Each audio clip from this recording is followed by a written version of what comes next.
I hated Dark Souls when I first played years ago. I thought the difficult nature of it was a gimmick, an unfair gimmick. Are you joking? What? Whether that be to pad out game time, some sick joke by Miyazaki, or simply malpractice in combat design. I got ganked by mobs constantly. I would roll in a boss fight, but still be hit when I shouldn't have been. I fell off ledges all the time. Are you joking?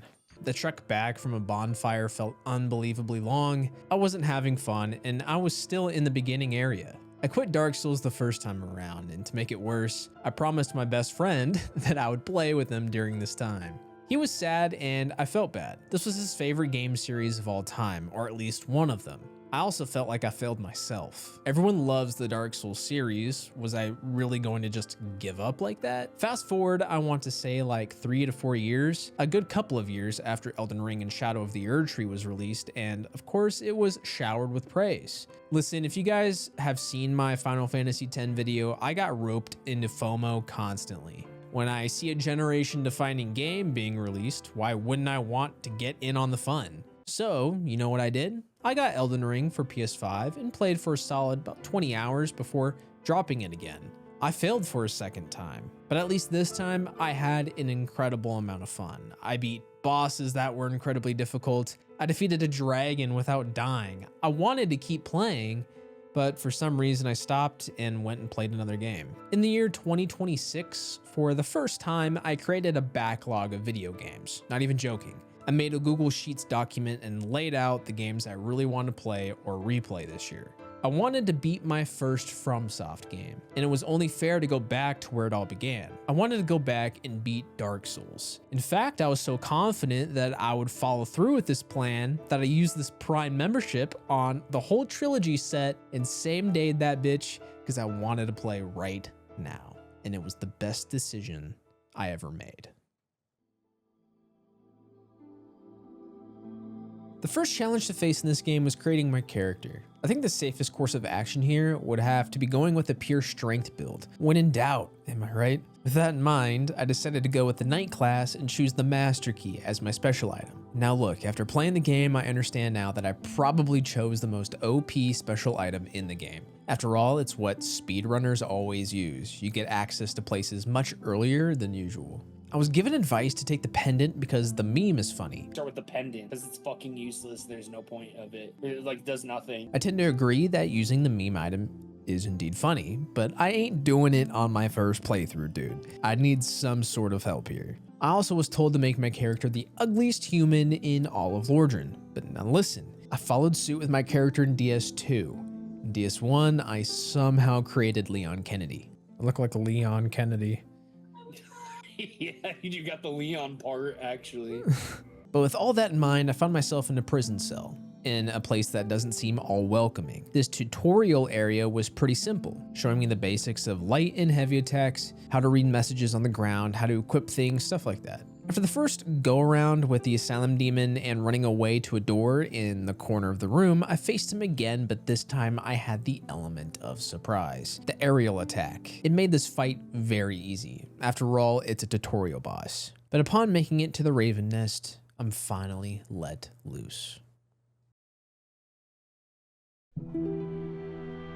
The beginning of the game was just how I remembered it.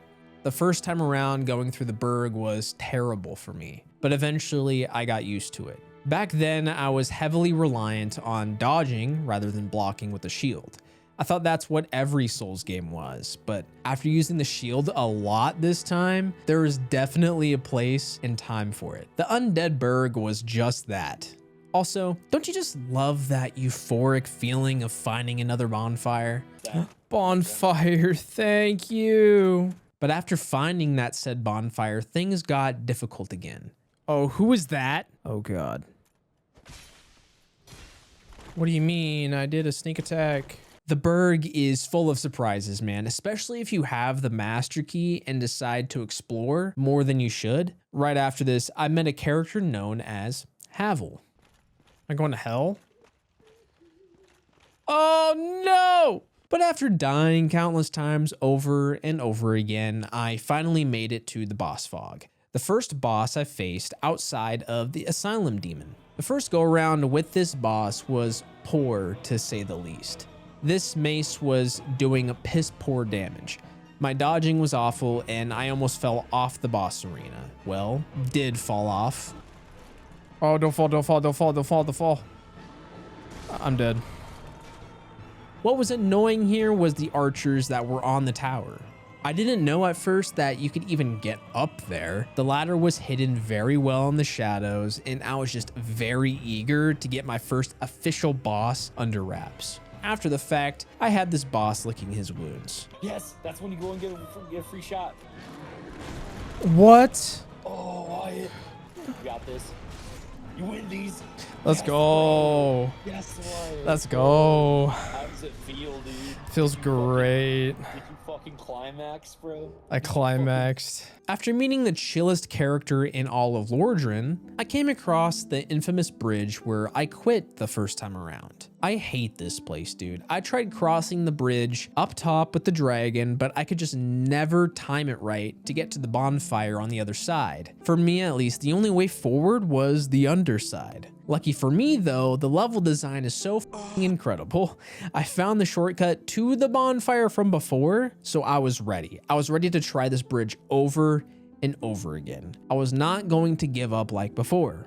I was going to do whatever it took, even if it meant bashing my head against a wall repeatedly. Very much to my surprise, I made it past the rats. It was just the board to deal with, and I got lucky here. The board glitched in a weird way because the archway that led to him was almost too small for his geometry. I took him out fairly easy here. I was so happy I was finally home free, but I died again to the stupid Balder Knight.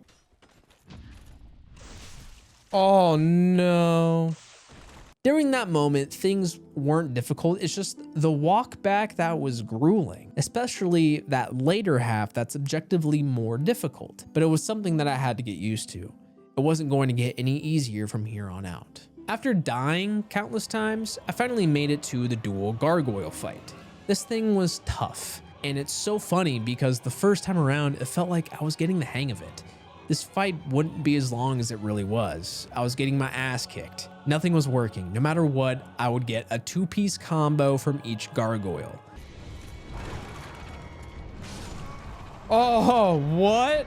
No fucking way.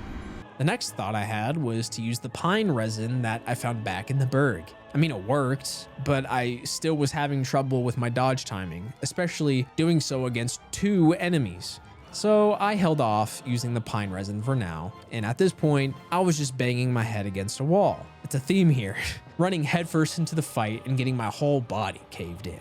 Eventually, I caved, man. I'm sorry to all the elitist Dark Souls players saying you didn't beat the game if you used summons. I summoned the homie for this fight, and let me tell you, it made this fight so much easier, significantly easier. So much so that I refused to use summons ever again until a specific boss fight where using a summon is more so narrative focused. If you know, you know. From this fight though, I got the gargoyle helm, which I used for the entire game because it's pretty good, as well as a sick weapon that I never used at all. But off we go to ring the first bell of awakening.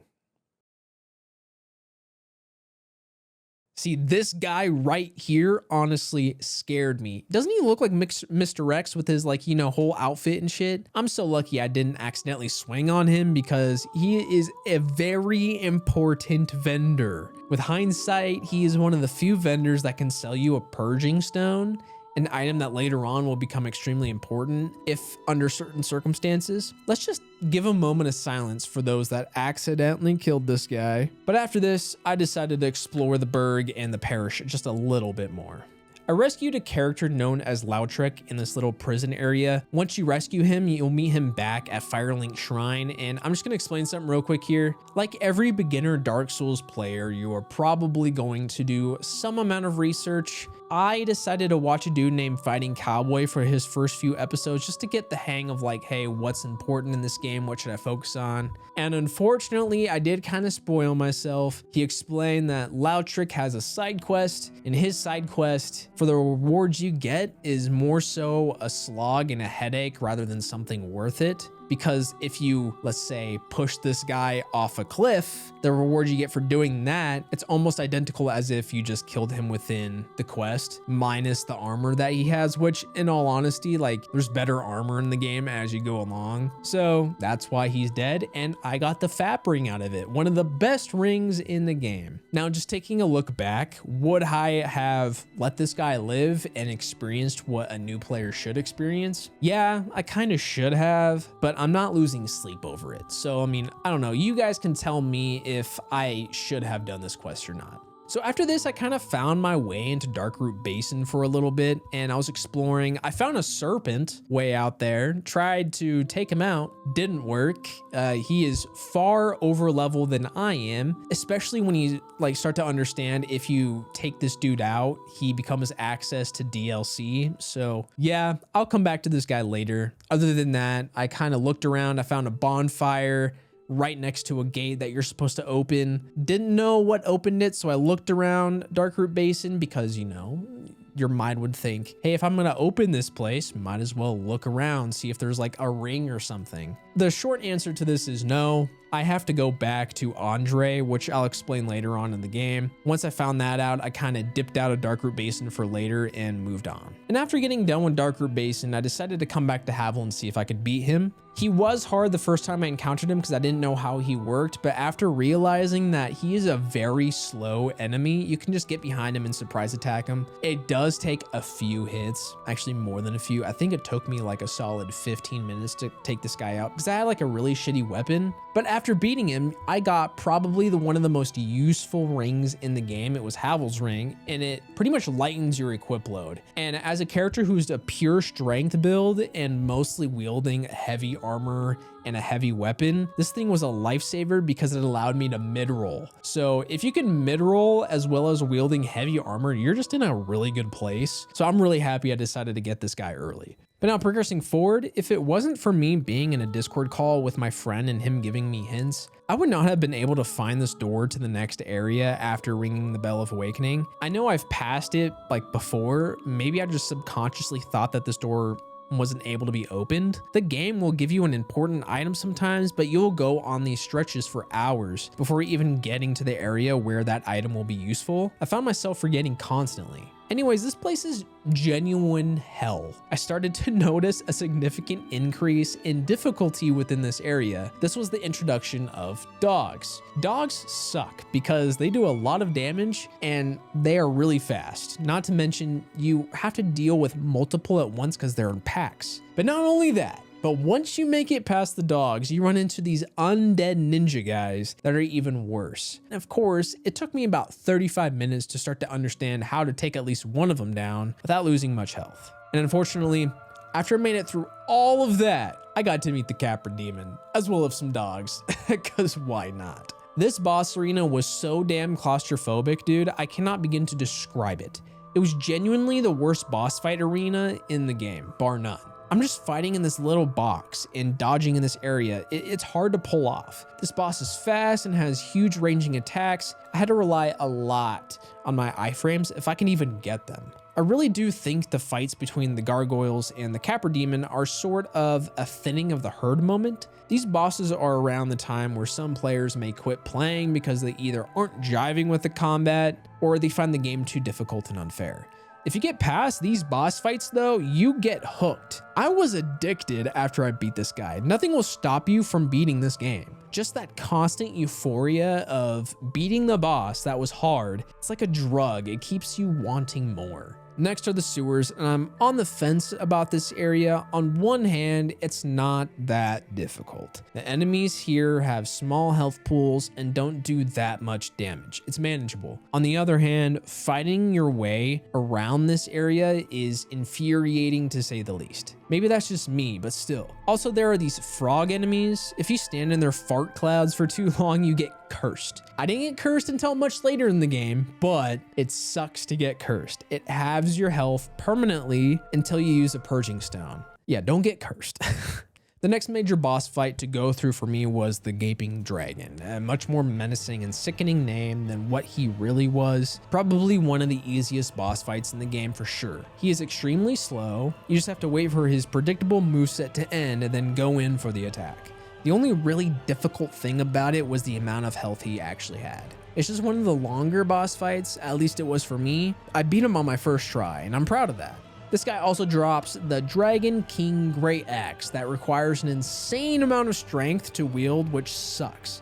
But I end up wielding one of the best weapons in the game later on, so it really don't matter. Oh god, Blighttown. Blighttown genuinely sucks. It's probably the worst area in this game, and I don't think there really is a redeeming quality about this. In this area, the damage over time, like debuff, is poison, and I mean also toxic. Toxic really sucks. Poison also really sucks. It's just a less potent version of toxic, but you have to deal with it constantly because there's these blow darts guys on like the top areas, and they'll like snipe you out of nowhere. Sometimes you don't even know you're getting sniped and hit with poison until like the bar says you're poisoned up at the top. And it's the most annoying thing to deal with. Also, you have a lot of ganks here as well. So you have to deal with an assload of damage at once. And these enemies aren't slow. They're pretty fast, other than like the big guys with the clubs. Also, I did get a rare drop according to my friend. I killed one of these guys and got the large club. Large club. Thanks. What? Oh, you got one? Oh, dude, that's actually kind of a rare drop, and they're actually really good. And the large club carried me quite a bit into mid game until I could wield the other weapon that I got. That's just much better. But besides the point, the area is just really bad. It's really bad. I got lucky because I dropped pretty far because I accidentally fell.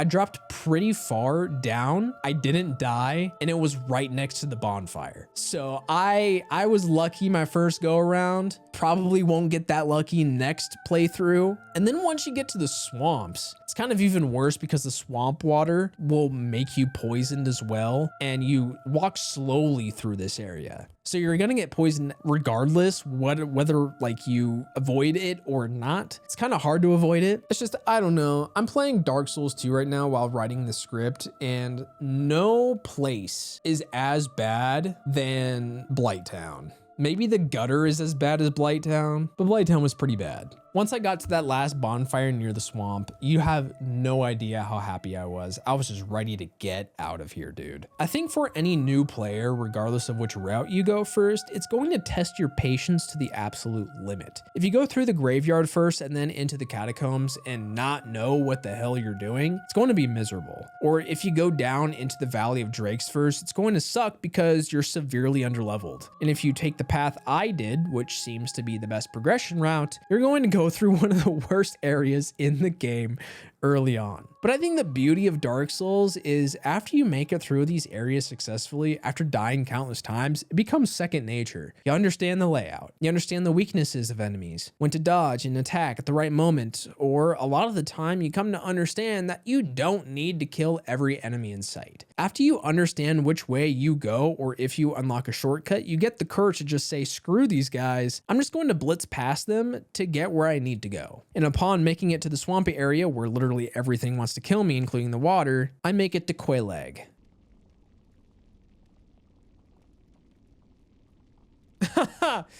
Okay. Okay. Ooh, Quelaag was the first pushover in this game, if I'm being honest, other than the Asylum Demon boss fight. Her attack pattern was so easy to grasp, and it also helps that I have the large club. Gotta love the strength builds, am I right? I will say at this point, I don't think I fought a boss where I legitimately had a bad time with it. Other than the gargoyles, I think most of these bosses have been gimmicky in a sense. I know for a fact things will change later on, but the bosses I had the most trouble with were in the DLC. Is that the case for most Souls games? I don't know. After the fight ends and before ringing the Bell of Awakening, you're supposed to find this hidden wall that leads to an important bonfire with the Firekeeper. This place is especially important if you plan on doing a pyromancy build. Thankfully for me, I wasn't doing a pyromancy build, so missing this place completely wasn't a mistake. But at this point, point, I'm feeling good about myself. I felt confident in my abilities. I feel like I could take on anything and win within the first couple of tries. I was getting the hang of it, which I was excited about. Never would I have thought I would make it this far. It was an achievement. We were shown the entrance to Sen's Fortress that opened up. Time to go to another unexplored area.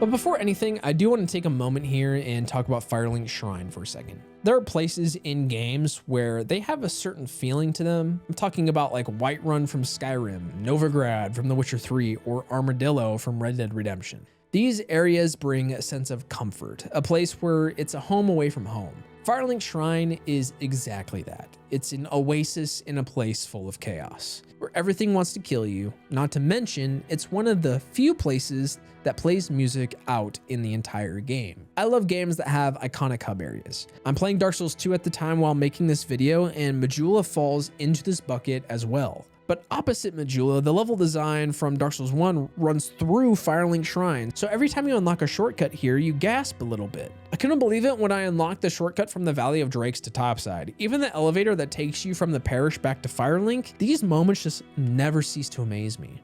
No fucking way, dude. Yeah, Cool, so it was like, damn, that was fast. No Isn't that cool? fucking way, dude. And another thing on the agenda before anything, there were 2 Black Knights that I encountered in the Burg and the parish. I heard that there's a low chance that Black Knight weapons would drop, even though that chance is low early game. I wanted to take my shot. You know, at this point in the game, these guys are still quite difficult and had large health pools. I died a few times, more like a lot. I was getting frustrated. Well, that wasn't until I discovered these guys are insanely easy to parry and surprise attack. After this, it was a piece of cake, walk in the park. The first night didn't drop anything, sadly, but I still had one more night. I was given a tip by my friend that if you consume quite a bit of humanity, you have a higher drop chance. I gave it a shot and holy shit, what do you know? I ended up getting the Black Knight Greatsword. House done, guys. Kill. Oh, I got it, There you go, Richard. Wyatt. A sword that won't serve me now. I don't have the strength requirement, but it will carry me through the late stages of the game when I can wield it. And boy, did it make this playthrough amazing. All right, Sen's Fortress is the most infuriating but most fun place I visited yet in Dark Souls. The whole obstacle course you have to navigate, I had a lot of fun with, even though my skills weren't exactly the best for the first hour here. Lots of falling. No way! Oh my god.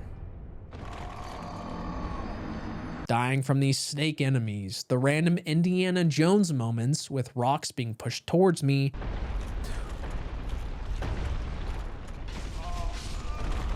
Oh my god, bro, what the fuck? And even going to the way bottom and having to fight and defeat 2 Titanite demons. Fuck it. Oh god. What's up? Ow. I've read online that a lot of people don't like Sen's Fortress, and my question's why? Is it just that irritation with obstacles everywhere? Are things unfair? Because from my point of view, I love every bit of it. It feels like playing dark fantasy Wipeout. Y'all remember that TV show? Also, Sen's Fortress, well, I guess for most areas in the game. After beating the game, I've come to realize most places have well-hidden secrets, loot, and even characters, and a lot of them I never even interacted with. For example, there is an elevator disguised as a cage that you can ride to create a shortcut. I never knew about this. I was raw dogging the entirety of Sen's Fortress until I could find another bonfire, which was once you get to the very top. There is also a character you can meet here that goes by the name of Big Hat Logan. He was mostly a magic-based character, which really didn't have any use for me, so it didn't matter in the end, but this just goes to show how much stuff you can miss in the game. And I love it. Admittedly, before playing any Souls games, I would talk shit about the non-existent storytelling. But upon playing, they tell some pretty in-depth lore, but you just have to show interest in it. I used to play Call of Duty Zombies back in the day. I used to be so into that story. In Dark Souls, the lore and like the way you go about quests sort of remind me of those good old times. But I finally made my way out of Sen's Fortress and ended up at the very top, and waiting for us are 2 massive giants and an iron golem boss. The giants are slow, but hit hard. You just gotta get up close and slice and dice. There was also this dude named Ricard, which dropped a supposedly great rapier. If only I was a dex build.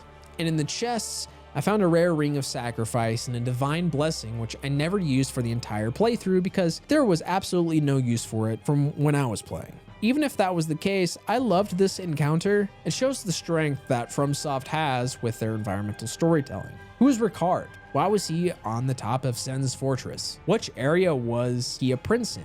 It leaves enough breadcrumbs to have you thinking even when the playthrough is finished. And finally, I got to another main boss, the Iron Golem. Another skill check I had to go against. The first go around was awful, to say the least.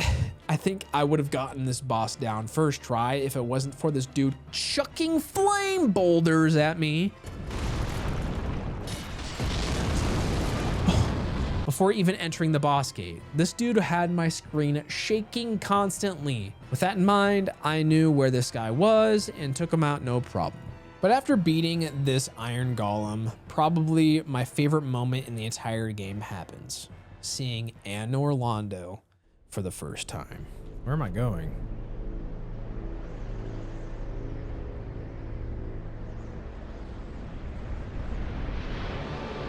Whoa.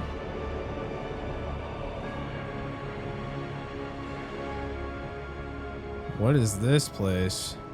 The grandness of this entire thing was incredible and like nothing I've ever seen in a game. It gives off a vibe of holiness and grandness, something bigger than the player, which makes sense, right? This was the home of the gods, sort of. What adds to this awe factor is the fact that we've been underground for a lot of the game. Some of the worst areas, in my opinion. The sewers were just not very good, even though the enemies weren't manageable. Even if I didn't get cursed here, the thought of even getting cursed made the hellscape close to a slog. Blighttown was even worse. Although poison doesn't have the chance to stick with you for the entire playthrough, you get it constantly down here. Just one hit and boom, you're probably dead. And it sucks when these blow dart assholes have literal homing missiles as darts. To make matters worse, if you don't have the rusted iron ring, when you come down to the swamps, you will absolutely get poisoned because you walk so slow going through here. When you get to Anne Orlando, it feels like a breath of fresh air. You aren't going someplace that is dark as hell. The place is beautiful. One of the top 5 moments of this game for me. Whenever I try to accomplish the platinum trophy, this will be the moment I look forward to the most. Upon landing though, I get a formal introduction to the giant-like creatures that stand guard here. These guys suck in a different way. They aren't that difficult to fight, if I'm honest with you. The difficult part is there's always more than one when you fight them. And most of the time, they both aggro at the same time. Getting stuck in a doorway and getting pinned by these guys doesn't make me feel very good. During this playthrough, I thought getting the Black Knight Greatsword would be the top highlight. Getting one of those weapons makes the playthrough much easier to manage, but here, it topped it. Symbol of avarice. Oh. Crystal halberd. Wait, dude, there is no way you got the symbol of avarice from that. Yep. That's crazy. Dude, that's an extremely rare drop. Oh shit. That's a very, very rare drop. What is it? That's crazy. You're guaranteed one. You're guaranteed one from one further in the game. But no, dude, that's a crazy rare drop. That's insane that you got that. Getting the symbol of avarice in this specific place has such a low drop rate. It was insane that it dropped for me. It's a shame that I literally never used this headpiece for the entire game after. You always get something cool when you don't need it. Traversing Anne Orlando for the first time was a treat to say the least. It was just so different than anything else and included some of my favorite enemies to fight against. I know this is a hot take, but I think one of the most well-designed enemies would have to be the Silver Knights. It could be because I have a broken build, but I found their moveset to be incredibly fun to understand. Except for the assholes with the bow that snipe you off the weird makeshift bridge you have to cross.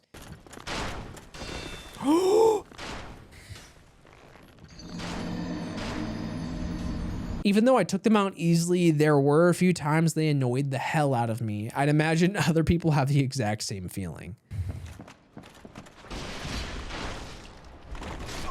I'm dead. That was so dumb.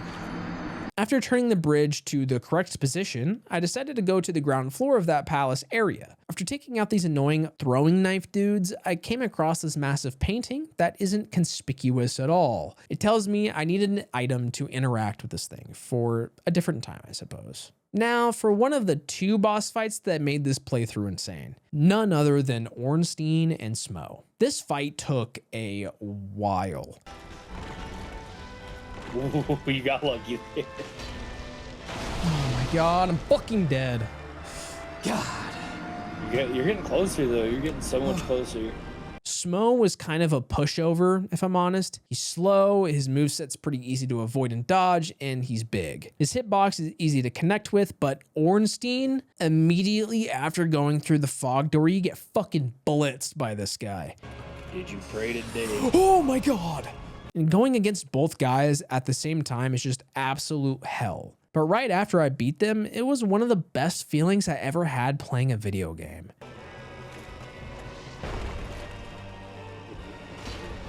What?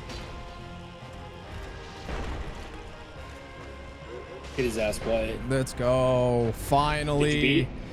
Nice, brother. That's what I'm talking about. How's it feel? How's it feel? Feels great. Relieved. Yeah. Soul of Smo. I need a minute. Let your Hold nuts on. hang a little bit, bro. Yeah. This was a huge skill check for the game at this point. The Capra Demon was close, but not to this level. Spider Lady had a very predictable moveset. It was one of the easier bosses to take care of. And the Gaping Dragon was sort of a gimmick, I would say. This was the first real boss fight to go up against, and it lived up to it. Upon reaching it, I thought the 2 boss thing would be kind of upsetting, like it would feel unfair. I'm not going to take the high ground here. I said that out loud a couple times like any normal human being would if they died multiple times. But after beating them and learning each one of their moves, knowing when to run or when to roll forward and be aggressive, or when that second phase hits and it's different depending on who you kill first, all these things make you sort of forget about the 2 boss thing and appreciate how well designed it truly was. Ornstein's aggressiveness naturally has you prioritize him first and foremost. Considering Smo is big and slow, it blends well. It doesn't feel like you're getting entirely overwhelmed. Or let's say you take the big guy first. Ornstein then gets a power up and the second phase becomes increasingly more difficult than it was vice versa, making the fight unique. I don't know, this fight was just great and memorable. This fight and one other kind defined the entire playthrough. It was the bar that I hoped every other boss would at least match. And after going through that adrenaline pumping boss fight, I made it to Video Game Mommy. Oh, whoa. Huh? All right, I'll kneel. Fuck it. She gave me an important item known as the Lord Vessel, which means I now am able to fast travel to bonfires. Let's go. During the time of getting this, I was worried that this would take away the wonder of the world. To me, at least, backtracking to get back to Firelink or finding a shortcut has a certain charm to it, even though it would be annoying. That opinion changed very quickly after beating the game though. This thing was a lifesaver. There are areas later in this game that are caca, like this place. What the fuck am I looking at over there? Dude, what are you talking about? The fuck do you expect me to do, Miyazaki? Look at this shit. You'll have to fight them all. This place sucks. Plus, if I ever wanted to farm items, this made traveling to those areas so much easier. This was around the time I fully upgraded my Black Knight Greatsword, and oh my god, this thing slaps. It's just one-hitting mobs right now without a problem. And it made bosses low-key trivial other than a couple. After getting the Lord Vessel, I finally entered late game. I was given 3 tasks: to obtain special souls from Seath, Gravelord Nito, the 4 Kings, and the Bed of Chaos. My first instinct was to go with Seath first, just because I knew exactly where that area was in Anne Orlando. I was just there. Now listen, this place has a charm to it, and it reminds me of that one area in Elden Ring, but other than that, it sucks. I just found myself getting ganked everywhere. Okay. This place can be pretty tricky to navigate if you don't know what you're doing. That was me the first time going through.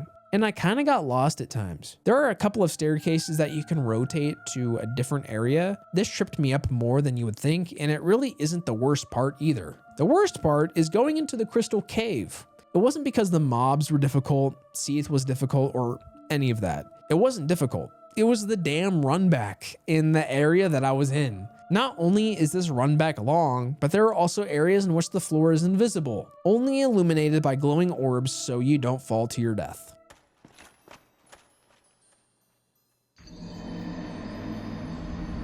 After going through this area, yes, you get used to the invisible floors and memorize where the actual floor is, but after understanding this, the run back becomes so damn tedious. This isn't the worst area in the game by any means. That title still belongs to Blighttown. After a couple of attempts of trying to make it to the boss fight, I finally make it to him, and I hate Seath. He isn't difficult in the sense of he has a complicated moveset. He has just huge health pool. It can deal some heavy damage if he gets his hands on you. One of the worst things by far here is his crystal shards that he generates. This has curse if you stand in it too long. Oh, I'm getting cursed, I'm getting cursed, I'm getting cursed, I'm getting cursed, I'm cursed, I'm cursed. If you're trapped right up against a wall, let's say, you're absolutely fucked. That's what happened to me. Thankfully, I'd stored a purging stone that I could use. The problem was, I was afraid that I would get crushed again and have to travel back and purchase another one. I tried a couple of times taking on Seath while being cursed, thinking, yeah, I can take him. That was a big fat no. I in fact cannot take him on. After that realization, I swallowed my fear and used a purging stone. But I had a thought pop into my head. What if I used Havel's armor set? It has magic protection along with curse resistance. It sounded like a great plan, and oh boy, it was. I beat him first try right after.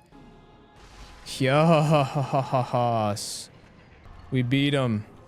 That's one soul down, 3 more to go. But before anything, I do want to tackle the DLC first. I was told by my homie that this would probably be the best time to do it as it will pay off for a certain boss fight. Exciting. I really wanted to do the DLC, but I never knew what activated it. Apparently, you need to take out the serpent down in the forest, like I mentioned before, and after doing that, you need to rest at a bonfire. Come back, kill a golden crystal enemy, which ends up being an NPC called Dusk, and after exhausting her dialogue options all the way through, you need to go to the Duke's archives to find the pendant. Then come back to the forest and you'll find a portal in the very back which teleports you into the DLC. That was a mouthful. Shit. You see what I mean though? I don't think I would have ever found out about the DLC area if it wasn't for a guide. Imagine if someone played this game without any knowledge there even is DLC. They would have never found it. I guess that plays into the game's strengths though, right? It offers replayability. Dark Souls feels like a game that is built on the foundation that players would want to play again just to see the things they missed. Whether that be the different endings, different quest lines that they missed out on, the different classes they could have chosen, the DLC just adds on to that, you know, it's a good thing. Upon entering the DLC, I'm hit immediately with the boss fight with the Sanctuary Guardian. This guy was hard at first. I died countless times. I initially thought that hitting him from behind was a good idea. That was until I saw his spiked tail and understood this is not the way to go. The difficult part with this guy was his window for which the player can heal. I could not time it right at all. Oh my god. Okay, I know how to do this. It was either getting blitzed right before healing or getting hit with the magical blast. This was also when I understood that the DLC bosses were going to be a whole different beast compared to the base game bosses. Already this first one is on par with Ornstein and Smo for difficulty. Fair to say that nervousness was taking over my body. Finally, holy fuck. And shortly after, I made it to a place called Ulysseal Sanctuary, in which resided a talking mushroom. The mushroom tasks us with rescuing Dusk once again from a so-called primeval human in a place called the Abyss. I sense another boss fight. And going through the Royal Wood was cool, but also a slog. At least for the initial hour, I was trying to navigate my way around it. The tree enemies weren't the problem at all. It was the giants that roam the entire area, just like the stone ones in the base game. I love discovering shortcuts in this game. It gives off almost the same feeling as finding another bonfire. People weren't lying when they said that Dark Souls 1 has some of the best level design in gaming. The way they just connect everything seamlessly like magic, the feeling of wonder when you end up in a place you've already been before, it's odd but very cool. But I guess this is when we should talk about Knight Artorias. Straight up, just saying it right now, Artorias is probably the hardest boss in Dark Souls 1, hands down. No, oh my fucking god.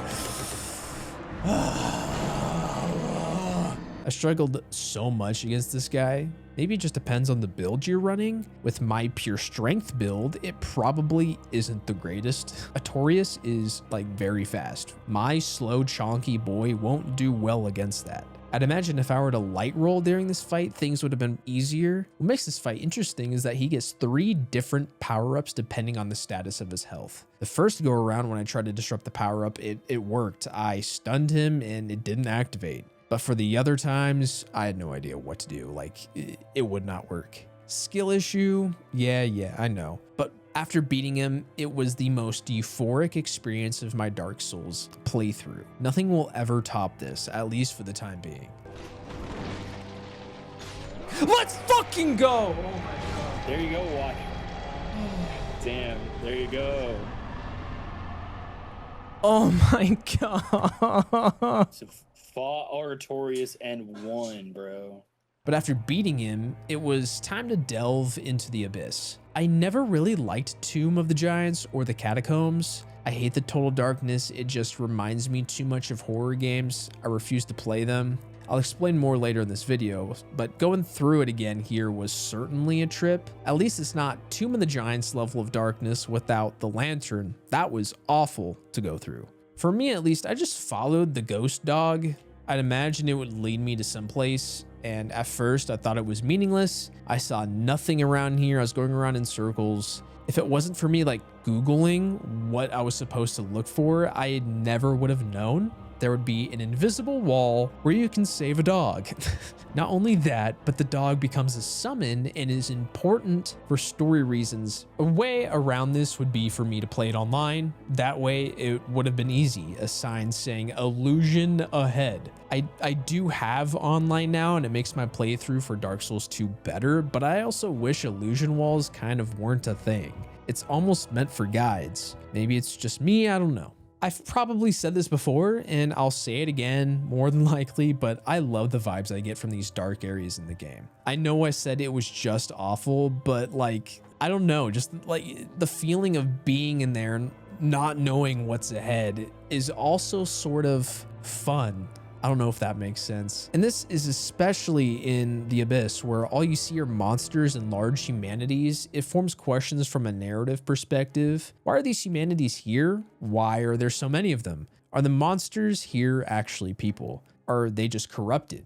Through my time playing this game, I found that environmental storytelling is what FromSoft does best. The people who say the Dark Souls series has no story at all are lying. It has plenty of story. You just have to look and figure it out on your own and listen to dialogue carefully. Sometimes there's hidden context. But after saving this little guy, the next course of action is to just explore the place, to see where it leads, and eventually it leads to a fog wall. But my god, does this run back suck actual ass. It's just really long, and if you go a certain way, you are very likely to get hit by a magic missile before crossing this like pillar bridge. Are you kidding? Oh my god, dude, how do you have such good aim? How did I make it the last few times? Eventually, after continuously smashing my forehead into my desk, I went a different way. Lo and behold, this was the way to take out the dude that has been annoying me all this time.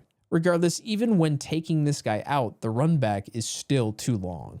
And it sucks even more because at the end of this run back, I fought probably the second hardest boss in this game behind Artorias, Manus, Father of the Abyss.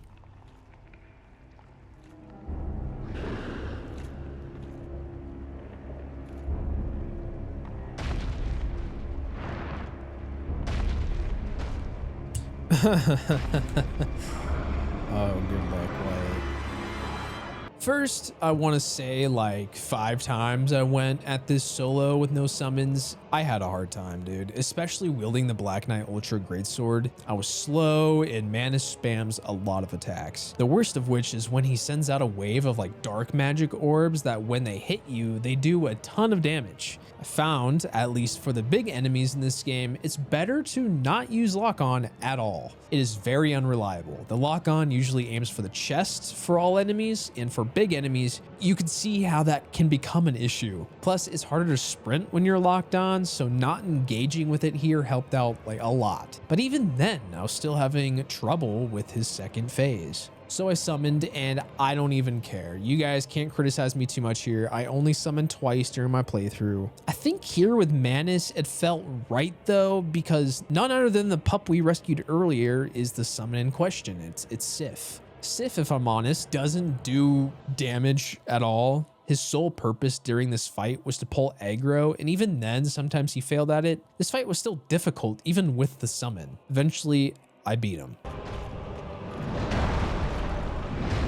Yes! I used to summon, but it's okay.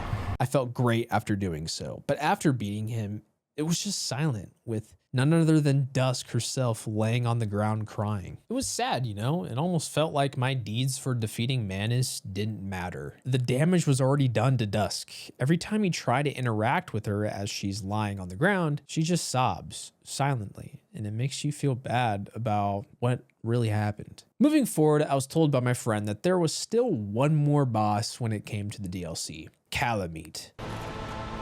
Hi, buddy. Oh no. Oh. My first encounter with this guy wasn't the greatest. Upon entering his arena, I was disintegrated, burned alive. That was a moment in the game where I needed some advice.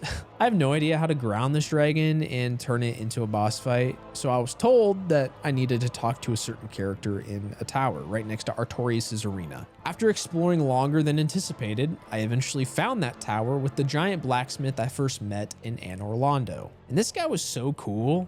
After talking to him and convincing him to shoot down the dragon, a cutscene plays. And keep in mind, I think this dude's blind, but he pulls back that bow and snipes the dragon out of the sky. And since he is blind, is that considered a no-scope? I'm not going to sugarcoat this, Calamite is difficult. But it isn't because he has a crazy moveset, it's because of the camera. Again, it just doesn't jive well with the dragon boss fights or any large character, especially when you're trying to dodge a slam attack. When you lock on, it makes it incredibly difficult to avoid. But after a few tries and raging for a few moments, I defeated the beast. And you know what reward I got from that? This piece of shit. Calamite, you bitch. Received double damage? What? Really? A ring that makes me take more damage? This has to be bait, dude. I think Artorias was my favorite boss fight in this game. It was one of the most memorable. His movesets, how difficult he was, the story implications, and the connection with Sif. It was a boss fight that defined the game for me and took me the longest to beat. But overall, I had an incredible time with the DLC. It was fun, engaging, and featured the most difficult boss fights in the game, to the point where it just puts the base game boss fights to shame other than Ornstein and Smo. I just wish they didn't make access to this thing so convoluted. I can see a lot of people skipping over the cutscene because they just don't know what to do. It's a shame that this game only had one DLC release. I wanted more. But back to base game, let's take on the Four Kings. I chose them next because it was the place I was most curious about. Upon discovering the Valley of the Drakes and then seeing New Londo, I immediately loved the atmosphere and wanted to explore it when the time was right. This place lives up to that hype, but there are some things here and there that make it annoying as well. One of those things being ghost ganks, in one area in particular. They swarm the shit out of you constantly, and you can't damage them unless you're carrying a transient curse or curse yourself. Thankfully, the item you need isn't hard to come by, but those first few run-throughs were a pain until you understood what you needed to do. There was also a second moment when I started to understand how overpowered this weapon was, or maybe my build was OP, or maybe I was just getting better, but I was just evaporating every single enemy in this area with no trouble. The undead knights, no problem. The ghost ganks, yeah, I have that handled. I did eventually hit a wall where I needed a certain item to be able to access the abyss in New Londo. And guess what that item is? I have to enter that door in the forest area. Remember the key I had to buy from Andre? This is why my friend told me why I should probably complete the DLC before opening his door. What? Sif? Oh, no, what?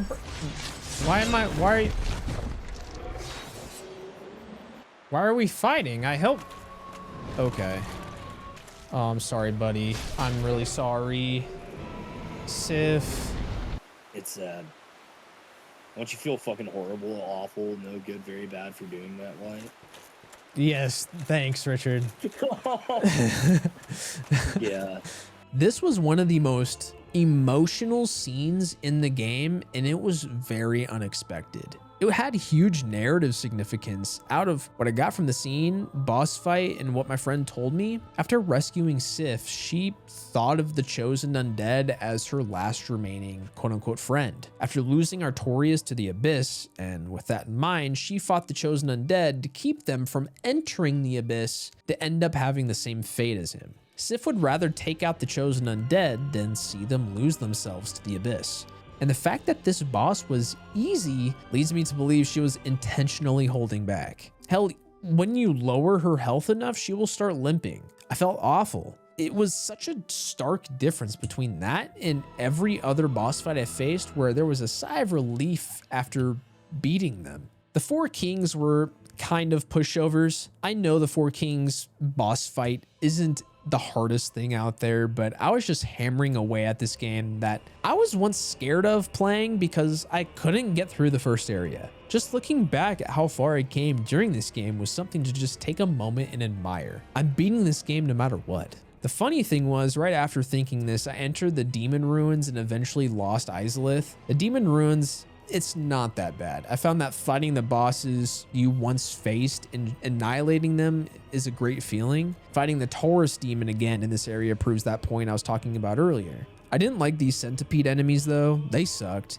especially the one that was guarding the bonfire. I made my way to the boss gate where I faced the demon fire sage. I like this boss fight other than the bullshit ability where this guy uses a jump then sit attack, and when he does that, a wave of heat damage hits in all directions. It's important to mention that I used all my Estus flasks before this fight and I was half health. The second go around well prepared was a more successful run. But it was also at this moment that I started to realize, at least in base game, it will be hard to live up to the boss fights in the DLC and in Anor Londo. It was difficult, fun, and exhilarating.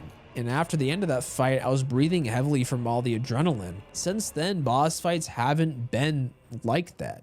But the Centipede Demon boss fight was pretty bad. You can really only dodge one way, and you can cheese it by just getting underneath the Centipede and getting your hits in. Kind of like glitched for me in a way, but hey, at least I won. But now comes the area that almost rivals Blighttown, Lost Izalith. I will say that avoiding these guys is actually quite easy to do. None of the likes of Blighttown, in which there's no way in hell you can avoid these guys. The real reason why this place sucks is because of the run back it takes to get to the Bed of Chaos. Only for the Bed of Chaos to be the worst boss in this entire game.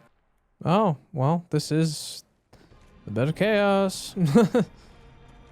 Yep, it's the fucking worst boss in the game. Good luck, Wyatt. It's really shit boss, and on top of that, it's just kind of bullshit. It's not even like a skill thing. It's just unfair. So. Ow, I'm dead. Yep. It's just unfair.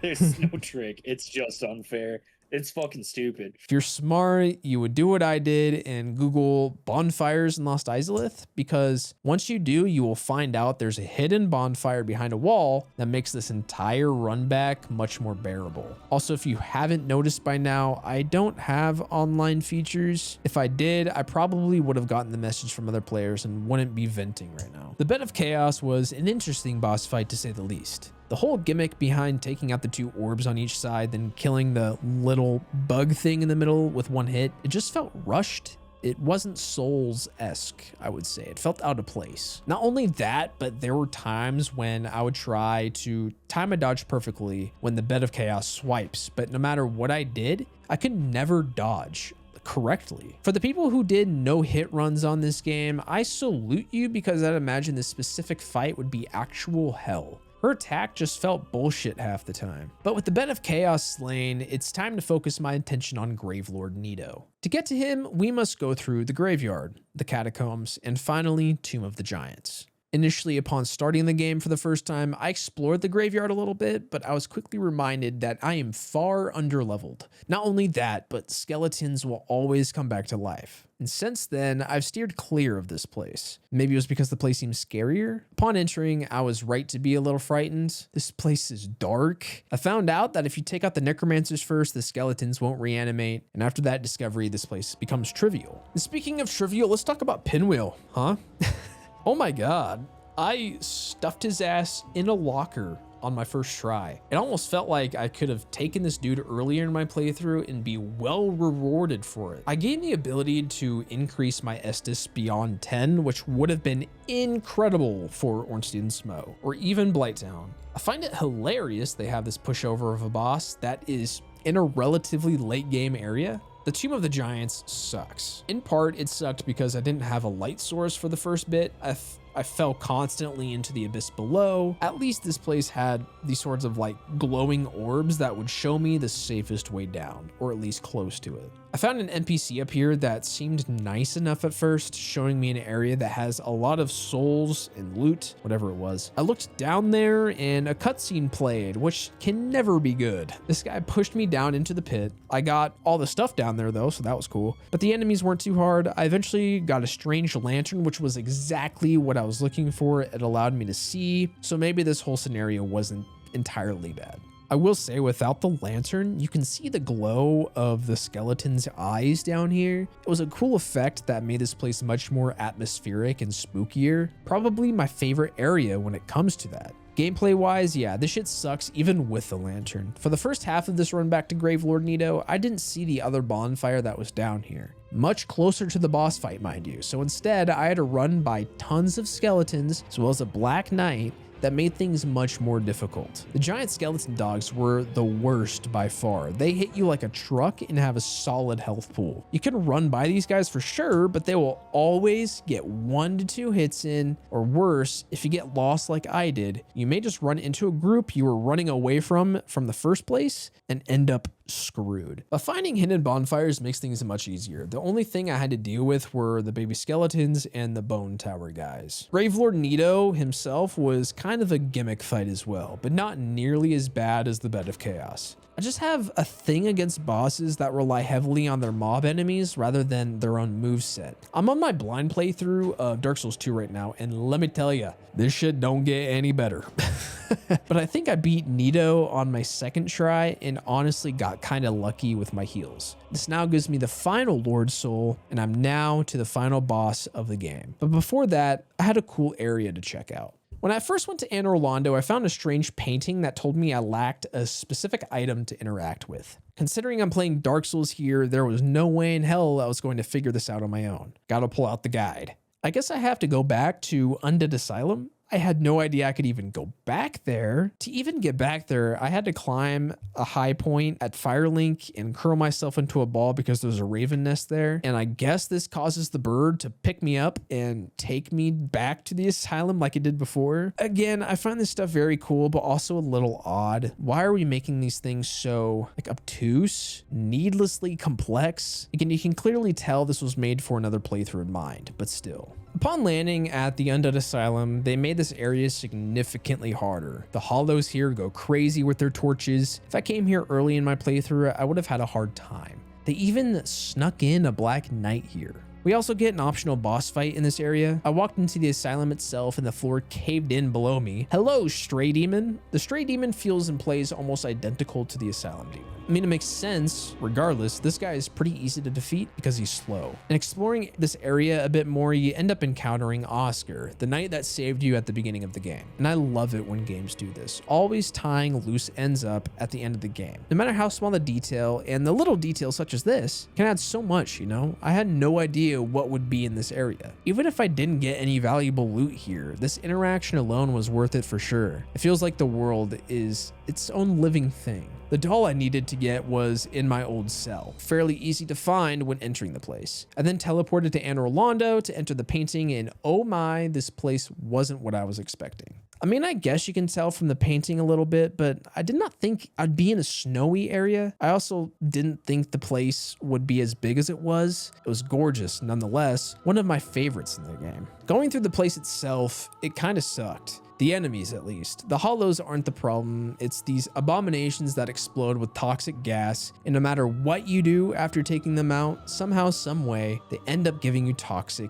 and poison anyways. What also sucks here is the fact that it's pretty easy to get lost. Most things look the same in my opinion. I was probably stuck here for a few more hours than what should have been. I ran into this dragon at the end of the bridge, but he met his fate. The funny thing was, after taking out the dragon, I had nowhere to go. I looked all around the map and found nothing. Maybe I was missing something, who knows, but after hitting the other dead half of the dragon, it was like a jump attack. It'll glitch out, which allows you to progress into the boss arena. I don't know if this is supposed to happen, if the devs made this intentional, or there was a completely other way to get here. Let me know. Other than Ceaseless Discharge, I think Priscilla was the only other boss that doesn't instant aggro. She genuinely seemed like a nice NPC, even talking to me. Also, what's up with Dark Souls and bare feet? Sort of like the fight with Sif, I felt kind of bad initiating the fight. It just felt like I wasn't supposed to. Like I was doing something wrong. She even says that she expected us to attack her. Why? I feel like I missed a good chunk of story in this area. She even says this at the end.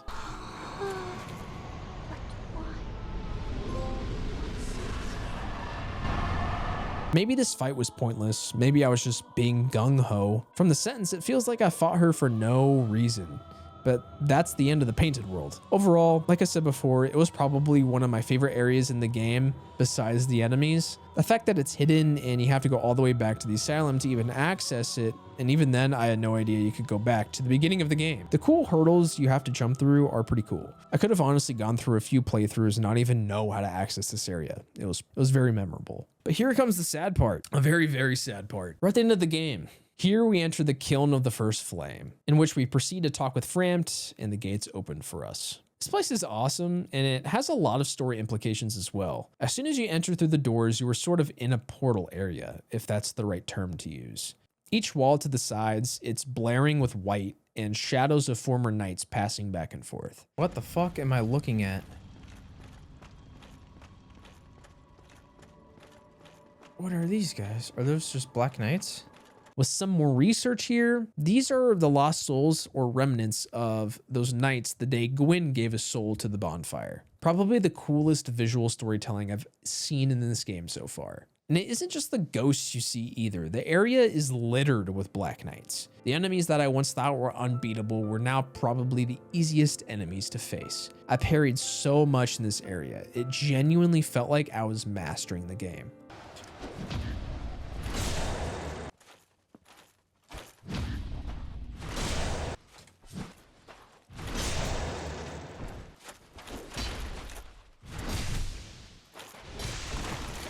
Can we also just take a minute and express how sad it is when you see these black knights drop their weapons over and over again? I got the black knight sword. That's fucking crazy. Oh, I got the halberd. I know I already have the greatsword, but I saw that the halberd dropped, and supposedly that's the best weapon in the game. Kinda wish I had enough upgrades to use it for the final battle. I mean, I guess I could have gone back and explored more, but other than Manus and Artorias, the Gwyn boss fight was the next best thing. I'm not gonna pretend that this boss fight was hard, because it wasn't. I parried this guy into the fucking earth. It was embarrassing for him.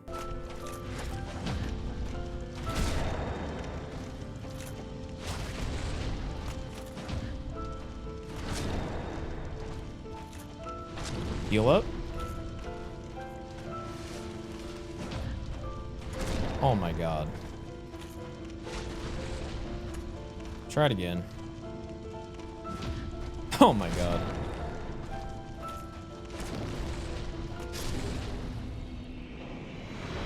Ain't no fucking way, bro. Ain't no fucking way I just did that. I love this boss fight because of the meaning along with the music. You're going to fight Gwyn, a god that did all he could so humans, along with the Dark Soul, couldn't get more power. In this final showdown, will reigniting the flame make the world a better place, or will it repeat a cycle of this world that has endured for far too long? And for me, going into this blind, of course, I ignited the flame. I'd expect most first-time players to do the same, and when doing so, it just goes to credits, with no real conclusion. This isn't a bad thing.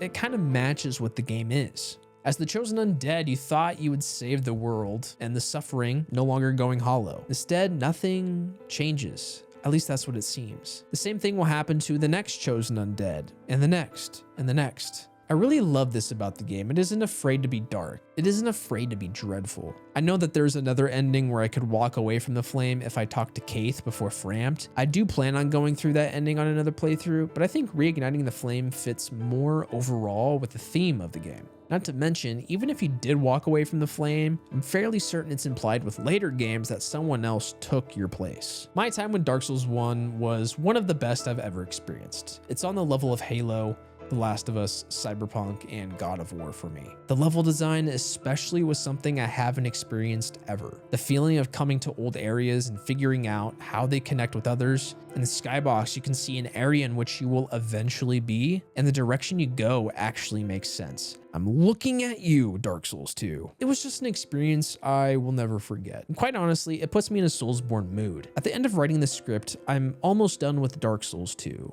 But I also plan on playing every single game with Elden Ring being at the very end to experience the culmination. And looking back at the time I dropped the game a few years ago, I know a lot of people have experienced the same. Maybe even some of you will watch this video. Either you didn't like the game or felt intimidated. Let me tell you, right after you get through the Berg, you will fall in love. For me, the catch was dying constantly. It was something back then in video games I wasn't interested in. It was something I would get frustrated with and possibly drop the game for. And I think now that I'm older, that feeling has gone away. I'm fine with dying over and over again as long as I have that feeling that yes, I am getting better. It was a huge accomplishment to beat this game for the first time. I now have the courage to explore other games in the series. Dark Souls 1 was a game that left me speechless.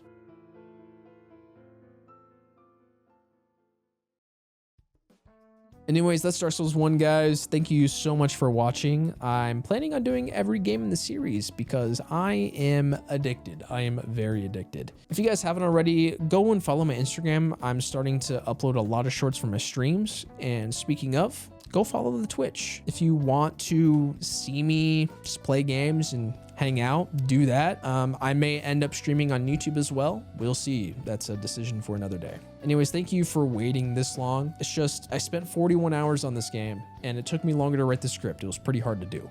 So just bear with me. Thank you guys. Have a good one.